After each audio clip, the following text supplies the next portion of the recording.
ஐயோ உமா வீட்டில் நல்லா கறிக்குழம்பு வச்சிருக்காங்க. வாசனையை பார்த்தா அதிகமாக ஆட்டுக்கறி மாதிரி தான் இருக்குது. மாட்டுக்கறியும் அடிக்குது, சிக்கனும் பரட்டினாப்பில் இருக்குது. ஒரு ரெண்டுமே செஞ்சாலும் செஞ்சிருப்பா. செல்வா அன்னைக்கு வீட்டில் இருக்கான்னு இன்னைக்கு ஒரு பொடி பிரியாணி பின்னாலும் கண்டிப்பா உமா சொல்ல முடியாது. இந்த இழுவை எல்லாம் தான் பண்ணோம். எப்படியாச்சும் இன்னைக்கு ஒரு பொடி பிடிச்சிட்டு போயிடணும். அப்படி இல்லைன்னா இந்த நாக்கு கேட்டு கிடையாது, நமக்கு இந்த கண்ணில் தூக்கம் வந்து கிடையாது.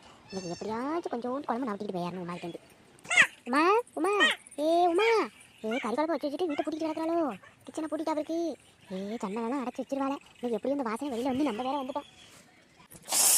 வாங்க பெரியம்மா, உள்ள அம்மா சமைச்சுக்கிட்டு இருக்கா. என்ன பெரியம்மா, எது வேணுமா சொல்லுங்க, நான் போய் எடுத்துட்டு வரேன் பெரியம்மா. என் செல்லில் பற்றி ராசாத்தி என்னடி அம்மா குழம்பு வச்சுட்டு இருக்கா உனக்கு தெரியுமா? சொல்லடி. உன் அம்மா உண்மை சரி சொல்ல மாட்டாடி. அம்மா என்ன குழம்பு வச்சுட்டு இருக்கா இல்லை அப்பா எங்கடி?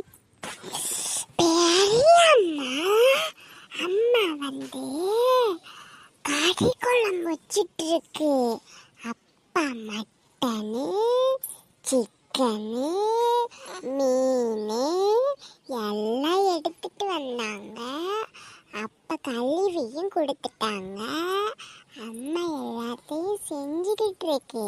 அம்மா கறி குழம்பு,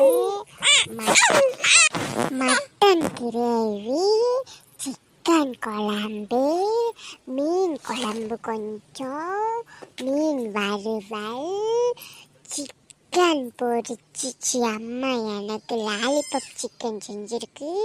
எல்லாம் செஞ்சுருக்கு பெரியம்மா. இப்போதான் நான் எல்லாத்தையும் பார்த்துட்டு வந்தேன். அப்படியே ராசாத்தி என் செல்லில் பற்றி சரி சரி நீ போ போ நான் அம்மாட்ட பேசிட்டு வரேன்.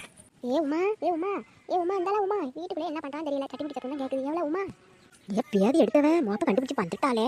அப்படியும் ஜன்னல் கதவெல்லாம் சாத்திக்கிட்டு தான் சமைச்சிக்கிட்டு இருந்தேன். எப்படியும் இந்த வாரம் வெளியில் போயிட்டு வந்துட்டாரா கிண்ணத்தை தூக்கிக்கிட்டு என்ன குழம்பு வச்சு அது வச்சான்னு இப்போ கேட்பாரு. அப்படியே உங்கள் மாமாவுக்கு கொஞ்சம் கூடுன்னு கேட்பாரு. சி கர்மம் என்ன பொம்பளையோ தெரியல. ஒரு வாரத்தில் ஒரு நாள் தான் சமைக்கணும். அதை சமைச்சு நிம்மதியாக சாப்பிட முடியுதா? எப்பயாவது எடுத்தவளவோ எங்கேருந்து தான் வாழாளோ தெரியல. ஓ என்னாலும் கேட்போம். இதெல்லாம் உமா இல்லை அந்த ஆள் அப்படியே நின்றுக்கிட்டு இருக்கேன். என்ன யோசனை நின்றுக்கிட்டு இருக்கேன். இல்லை உமா எனக்கு கூப்பிட மாட்டியா? என்ன வீட்டுக்குள்ளே வரக்கூடாதா என்ன? ஏக்கா வாங்கக்கா, என்னக்கா வேணும்? வாங்க இந்த சோப்பாவில் உட்காருங்க. ஏன்னா உமா என்ன குழம்பு வச்ச? நான் உண்மையை வைக்கல பாரு. நீ கொஞ்சம் நேரம் ஆகிட்டுல தூங்கிட்டேன்.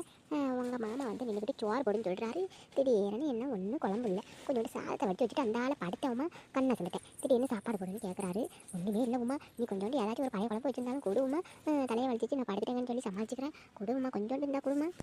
ஐயே அக்கா ஒன்றுமே நானும் சமைக்கலை பார்த்துக்குங்க. இப்போ தான் நானும் சித்த தலையை வலிக்குதுன்னு படுத்திருந்தேன். அந்த ஆளை நீங்கள் கூட்டியிலேருந்து தண்ணி குடிக்க போனா கிச்சனுக்கு இந்த ஆளை வாரேன். இல்லைக்கா பழைய குழம்பு கூட இல்லைக்கா, இப்போ தான் நானும் சமைக்க போகிறேன். கிச்சன்லேருந்து ஒரே என்ன சிக்கனு மட்டனு மீன் வறுவல் பொரியல் என்னமா வாசனை வருது. ஒன்றுமே இல்லைன்னு சொல்லிட்டா. இப்போ தான் இந்த செய்யானத்தில் எல்லாத்தையும் சொல்லிட்டு முடிச்சு அதுக்குள்ளே பாறேன். நீ வர பண்ணிட்டு செல்வா பாரு. இப்போ செல்வா கூப்பிட்டு என்ன பண்ணுறான்னு பாரு. என்னக்கா ஒரே யோசனையாக இருக்கீங்க? ஒன்றும் சமைக்கலக்கா. நீங்கள் போங்க, வேணா சமைச்சா சாயங்காலம் போல் கொஞ்சோண்டு யானத்தில் குழம்பு ஊற்றி கொடுத்து விட்றேன். போங்கக்கா. மகளே வாசனையை பிடிச்சிட்டு நீ சும்மாவா போய் சொல்கிற? சும்மா போயிட்டேன்னா என் கண்ணு அசரமா ராத்திரிக்கு வாயெல்லாம் நம்ம நாக்கு ருசி கண்டு துடிக்குது. இதை விட்டுட்டு உங்ககிட்ட ஒருத்தர் குழம்பு வாங்காமல் போவேனா? இப்போ பாரு செல்வா கூப்பிட்றேன். ஏப்பா செல்வா செல்வா.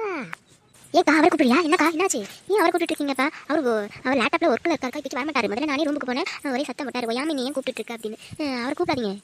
இல்லைம்மா ஒரு சேதி அவன் அண்ணன் சொல்லிட்டு வரச்சுனாப்ல, அதை நான் சொல்லிட்டு போன்னு கூப்பிட்றேன். என்னப்பா செய்தி சொல்லுங்க என்கிட்ட. நான் சொல்லிட்டேன். இல்லைம்மா அது எப்படிமா உங்ககிட்ட சொல்லிட்டு போகிறது? அண்ணி என்கிட்ட சொன்னவளான்னு கோச்சு பார்ப்பல. நீ கூப்பிடு நான் சொல்லிட்டு போகிறேன்.